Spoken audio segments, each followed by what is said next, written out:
Bismillahirrahmanirrahim. Assalamualaikum warahmatullahi ta'ala wabarakatuh. Selamat pagi anak-anakku kelas 7 dan kelas 8. Semoga hari ini kalian semua dalam kondisi sehat, tidak kurang satu apapun. Untuk kali ini Ibu diberi tugas oleh sekolahan, oleh MTS untuk menyampaikan materi tentang kewirausahaan yang berkaitan dengan menentukan harga jual dari suatu produk yang mungkin insya Allah di antara kalian akan ada yang menjadi seorang pengusaha, seorang wirausahawan yang sukses. Nah, itu semuanya tidak akan lepas dari cara kita menentukan harga, di mana salah satunya adalah banyak hal, memang tidak hanya salah satu ya, tentunya banyak hal yang harus kita tentukan untuk menentukan nilai harga dari barang yang kita jual. Di sini ada beberapa, salah satunya saya sebutkan satu persatu untuk menentukan faktor-faktor atau menghitung nilai suatu jual produk. Yang pertama yaitu segmentasi konsumen. Kemudian yang kedua harga kompetitor. Yang ketiga yaitu biaya produksi. Kemudian yang keempat biaya pemasaran. Yang kelima biaya distribusi. Dan yang selanjutnya adalah menentukan keuntungan dari penjualan suatu produk yang akan kita jual. Satu persatu akan saya bahas. Yang pertama di sini, untuk yang pertama segmentasi konsumen, maksudnya adalah di mana seorang pengusaha atau seorang wirausahawan di dalam menentukan nilai jual, kita harus mengetahui konsumen kita. Apakah yang barang yang akan kita jual itu untuk wilayah ekonomi kelas menengah ekonomi ke atas, atau sebaliknya untuk kelas ekonomi menengah ke bawah. Itu harus kita perhatikan ya. Kemudian maksudnya yang kedua sekarang untuk harga kompetitor. Harga kompetitor di sini maksudnya adalah bahwa di dalam kita menentukan nilai jual ternyata tidak lepas dari yang namanya kompetitor. Apa itu kompetitor? Kompetitor adalah pesaing-pesaing untuk barang yang kita jual. Karena kita tahu bahwasanya barang yang kita jual ada kemungkinan atau bahkan mungkin mutlak ada bahwasanya dari barang yang kita jual ada beberapa di luar orang lain yang juga menjual barang seperti produk yang kita jual. Itu harus kita perhatikan, karena itu merupakan menjadi saingan bagi kita. Kita harus memperhatikan itu, dimana kalau lepas dari itu pastinya kita tidak akan menentukan nilai jual yang tepat bagi seorang pengusaha. Kemudian untuk yang ketiga yaitu biaya produksi. Apa sajakah itu biaya produksi? Dalam hal ini tentunya setiap orang, setiap pengusaha memiliki biaya produksi penghitungannya yang berbeda-beda.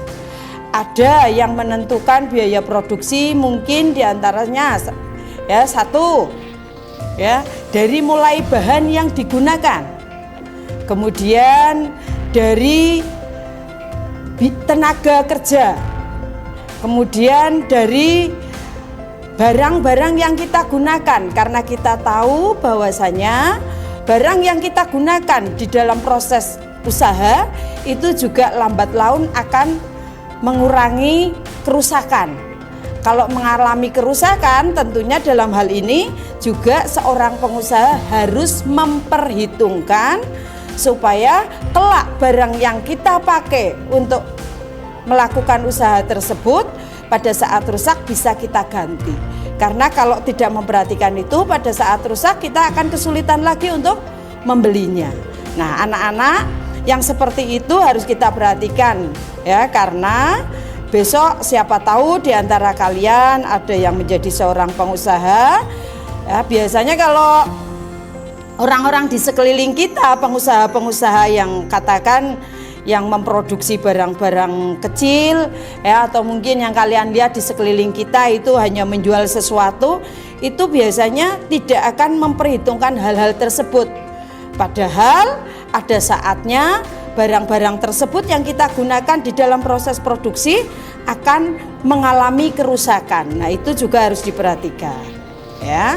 Kemudian apalagi untuk biaya produksi ya, itu ada kecenderungan di antara kita karena memproduksi barang sendiri ya, dikerjakan sendiri walaupun mungkin dibantu keluarga, itu biasanya lepas dari penghitungan untuk tenaga. Itu sering sekali dilakukan oleh orang-orang di sekeliling kita. Jadi untuk tenaga nampaknya diabaikan, padahal kita tahu tenaga kita juga butuh istirahat, mungkin juga pada saat sakit butuh biaya untuk pengobatan. Tetapi itu biasanya diabaikan oleh orang-orang pengusaha yang berada di sekeliling kita, mungkin ya pengusaha-pengusaha kecil barangkali ya. Kalau pengusaha besar jelas ini tidak berlaku, walaupun sekecil apapun itu tenaga kita tetap harus dihitung. Katakan misalnya ibu kalian ya jual sesuatu, menjual sesuatu, itu mestinya walaupun yang mengerjakan itu ibu kalian sendiri, tetap harus diperhitungkan untuk biaya tenaganya. Mungkin dihargai sehari 100, ya harus dimasukkan untuk menentukan nilai harga dari barang yang kita jual. Itu ya. Mudah-mudahan anak-anak maksud dengan yang saya sampaikan. Untuk selanjutnya apa? Selanjutnya adalah kita menentukan biaya distribusi. Ya, biaya distribusi ini juga kadang oleh orang-orang pedagang di sekeliling kita tidak dihitung. Ya, padahal distribusi.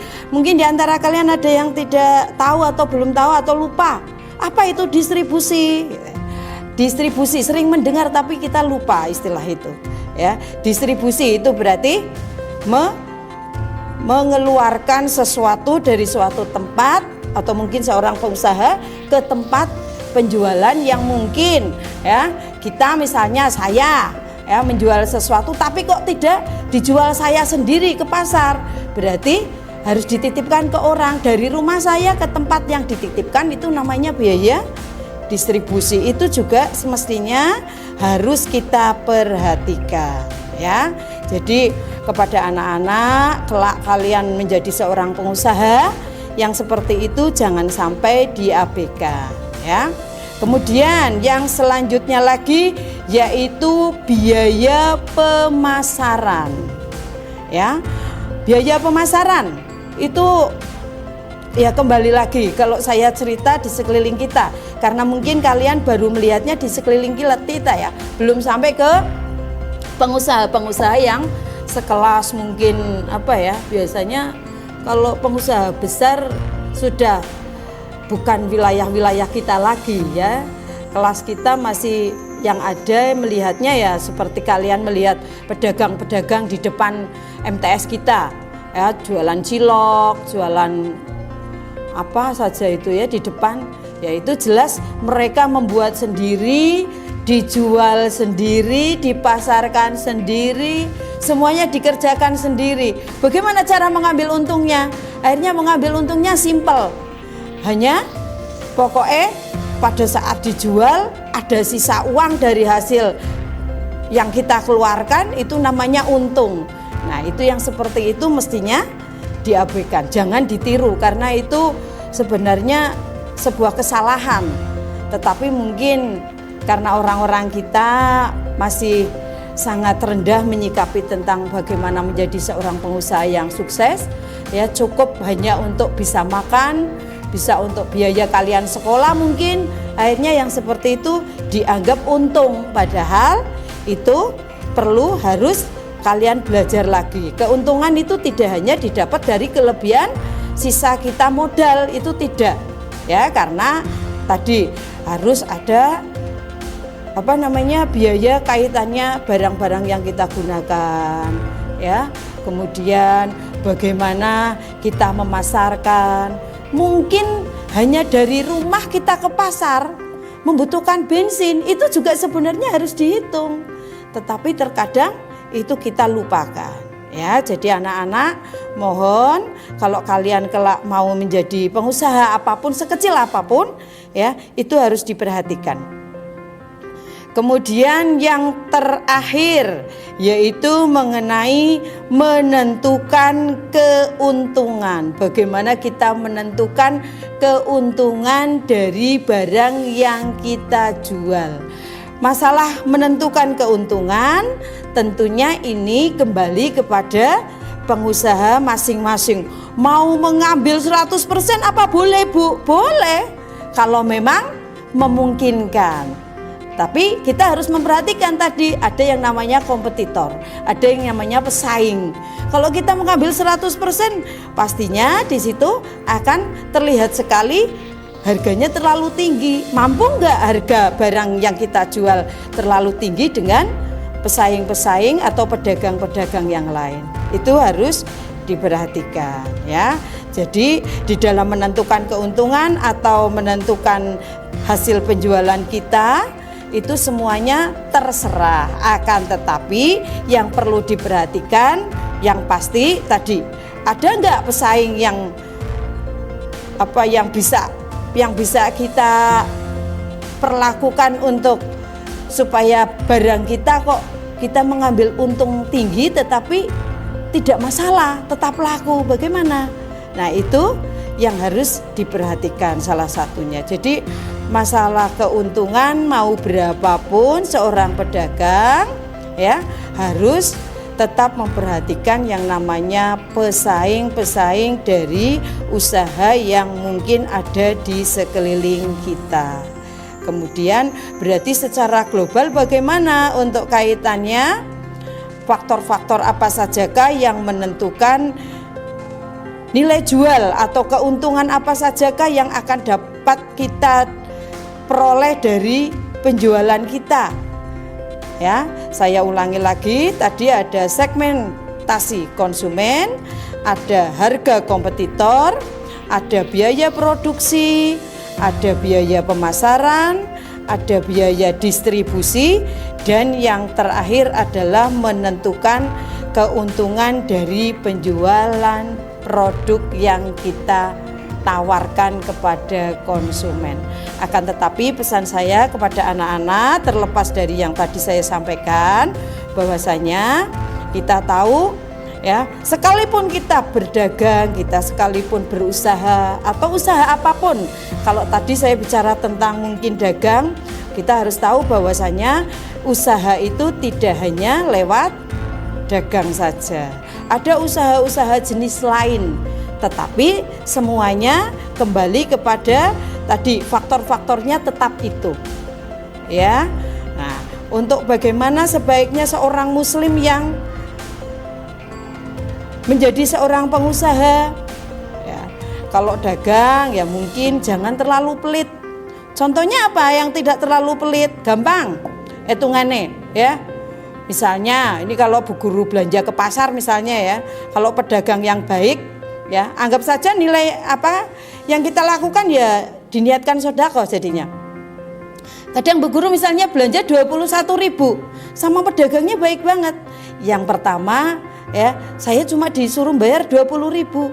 Yang 1.000 untuk apa? Kenapa kok digratiskan? Yang pertama menjadi daya tarik kita di dalam memasarkan dagangan kita. Walaupun hanya 1.000, bisa dipastikan seorang pembeli akan kembali lagi. Seneng dagang ning wong kait, belanja sama orang itu. Kadang nilainya dikurangi, harganya dikurangi tanpa kita menawar.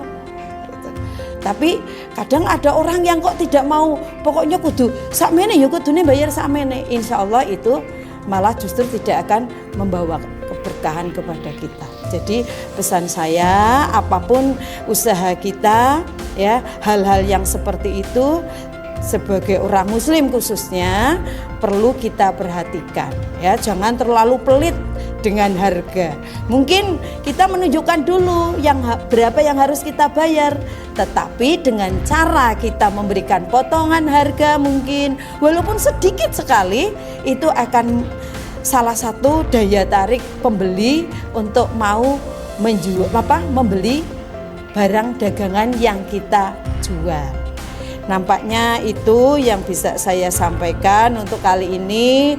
Mudah-mudahan yang sedikit ini bisa bermanfaat untuk kalian ya, baik itu yang kelak mau menjadi pengusaha maupun untuk yang biasa-biasa saja.